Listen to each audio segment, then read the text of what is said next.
Guys, কখনো কি ভেবে দেখেছো যে একটা গেম কতটা ভয়ঙ্কর হতে পারে? আজকের গল্পটা এমন একজন ছেলেকে নিয়ে, যে কিনা একটা সময় পড়ালেখায় খুবই ভালো ছিল, কিন্তু ফ্রি ফায়ারের নেশায় পড়ে সে তার জীবনের সব থেকে গুরুত্বপূর্ণ মুহূর্তগুলো হারিয়ে ফেলেছে। ছেলেটা কি এমন করেছিল, আর ছেলেটার ভুল কি ছিল? গাইস, বিশ্বাস করো, এই গল্পটা শোনার পর তোমার চোখের পানি তুমি ধরে রাখতেই পারবে না। তো চলো আজকের গল্পটি শুরু করি। সুহান ছিল ঢাকার মধ্যবিত্ত পরিবারের ছেলে। ক্লাস 10-এ পড়ে। পড়াশোনায় খুবই ভালো। প্রতিবার স্কুলের পরীক্ষায় প্রথম থেকে পঞ্চমের মধ্যে তার রোল থাকতো। বাবা ছিলেন ব্যাংকের অ্যাকাউন্টেন্ট, আর মা হলেন গৃহিণী। তাদের পরিবারটা আনন্দ এবং খুশি দিয়ে ভরা ছিল। প্রতিদিনের মতো আজকেও সুহান তার স্কুলে যায়। স্কুলের বন্ধু রিয়াদ এসে বলল, দোস্ত, তুই কি ফ্রি ফায়ার খেলিস? সুহান মাথা নাড়িয়ে বলল, না বন্ধু, এই গেমটার নাম অনেক শুনেছি, কিন্তু কখনোই খেলা হয় নাই। এরপর রিয়াদ সোহানকে বলল, আরে ভাই, এই গেমটা একবার খেললে তুই যে কোন দুনিয়াতে হারিয়ে যাবি সেটা তুই নিজেই বলতে পারবি না।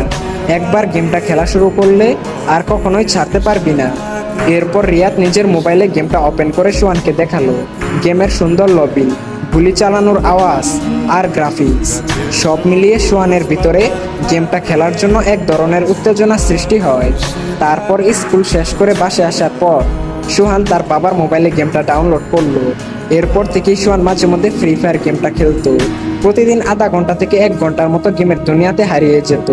শুরুর দিকে সোহান তেমন একটা ভালো খেলতে পারতো না, বারবার খালি মারা যেত। কিন্তু গেমের লবিতে দাঁড়িয়ে থেকে অপেক্ষা করা, টিম মেম্বারদের সাথে কথা বলা, এসব তাকে গেমের ভিতরেই ধরে রাখতো। সুহানের জীবন তখন অনেকটাই স্বাভাবিক ছিল।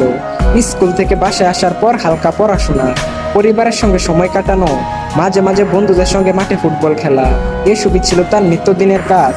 প্রথম দিকে গেম খেলাটা ছিল শুধুমাত্র বিনোদনের জন্য, কিন্তু সময়ের সাথে সাথে গেমের প্রতি আগ্রহ দ্রুত বেড়ে গেল। রাতের বেলা মা ডাকলে সে বিরক্ত হতো, এই তো মা, শেষ ম্যাচ। কিন্তু সেই শেষ ম্যাচ আর শেষ হতো না। আর আস্তে আস্তে সোহানের খেলার সময় বাড়তে লাগলো। 1 ঘন্টা থেকে 2 ঘন্টা, তারপর 3 ঘন্টা। গেমের প্রতি আগ্রহ এতটাই বেড়ে গেল যে সময় কোন দিক দিয়ে যাচ্ছে সেটা সে বুঝতেই পারতো না।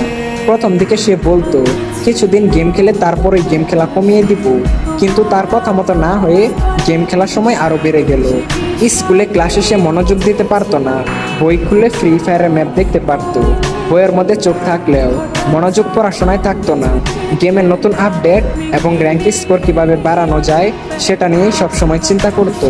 তার বাবা মা প্রথম থেকে কিছুই বুঝতে পারেননি, ভাবলেন হয়তো একটু সময় কাটাচ্ছে। সুহান পড়ালেখায় সময় না দিয়ে এই ফ্রি ফায়ার গেমের পিছনে সময় দিতে লাগলো। তার স্বপ্ন হয়ে উঠলো সে একদিন ফ্রি ফায়ার গেমটার মাধ্যমে অনেক বড় ইউটিউবার হবে এবং তার কাছে ভিউজও থাকবে, আর সবাই তাকে গেমের মধ্যে অনেক সম্মানও করবে। স্কুলের সময় হলে সে স্কুলে না গিয়ে বিভিন্ন জায়গায় বসে ফ্রি ফায়ার খেলতো। কিছুদিন পর সোহানের মা তাকে ধরে বলল, বাবা, এত গেম খেলছিস কেন? চোখের সমস্যা হয়ে যাবে তো, পড়াশোনার অবস্থা তো খুবই খারাপ হয়ে যাচ্ছে। সোহান জবাব দিল, মা, আমি সবকিছু সামলাতে পারবো, কোনো সমস্যা নেই। কিন্তু সোহানের মা ঠিকই বুঝতে পারলো তার ছেলে এখন অনেকটাই বদলে গেছে। আগে যেমন তার ছেলের মুখে সবসময় হাসি খুশি থাকতো, কিন্তু এখন তার ছেলে পুরোপুরি চুপচাপ, কখনো রাগ করতো, কখনো মনমরা হয়ে বসে থাকতো। এদিকে সোহান নিজের রুমে গিয়ে দিনের পর দিন এই গেমটার পিছনে সময় দিতে লাগলো। গেমের প্রতি আসক্তি এতটাই বেড়ে গেল যে প্রতিদিন 15 থেকে 18 ঘন্টার মতো র্যাঙ্ক পুশ করতো। আর সেই কারণে আস্তে আস্তে সোহানের শারীরিক এবং মানসিক অবস্থার পরিবর্তন ঘটতে লাগলো। সারা রাত র্যাঙ্ক পুশ করার কারণে সকালের দিকে সোহানের চোখগুলো লাল হয়ে যেত। স্কুলে মনোযোগ নেই। শিক্ষিকা বললেন, সোহান, এত মনোযোগ হারাচ্ছিস কেন?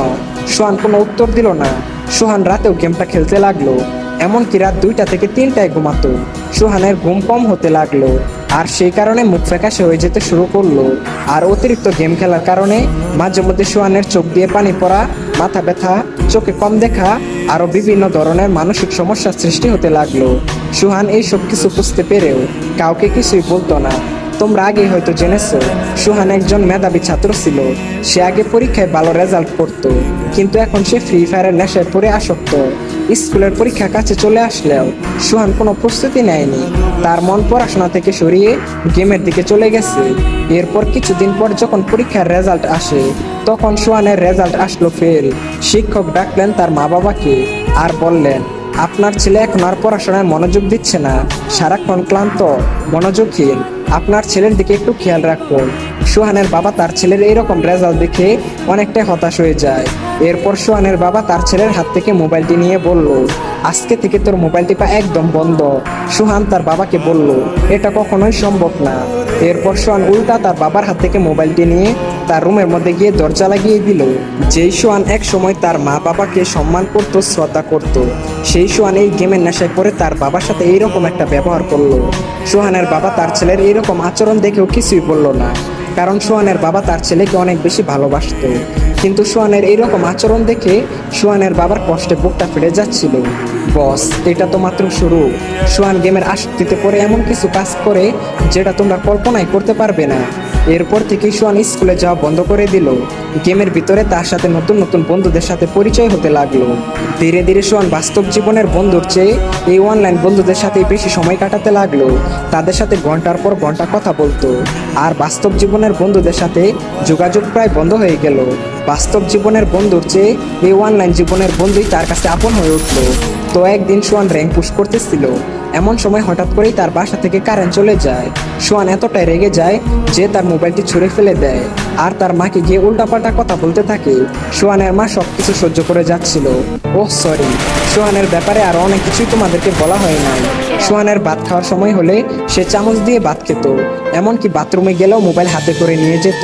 বাইরে ভাই, বুঝতে পারছো গেমের প্রতি কতটা আসক্ত হয়ে গেলে মানুষ এই সব কাজ করতে পারে।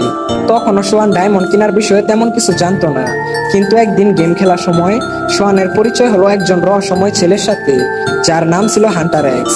তার কাছে ছিল সিজন 1 এবং হিপ হপ বান্ডেল। সেই গেমের মধ্যে খুবই ধনী এবং জনপ্রিয় প্লেয়ার ছিল।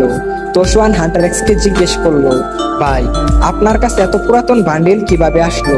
তখন হান্টার এক্স বলল, এই সব ডায়মন্ড দিয়ে কিনেছি। সোহান বলল, ডায়মন্ড কি ভাই?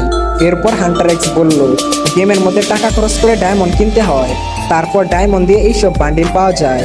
সোহান বলল, ও আচ্ছা, এই ব্যাপার।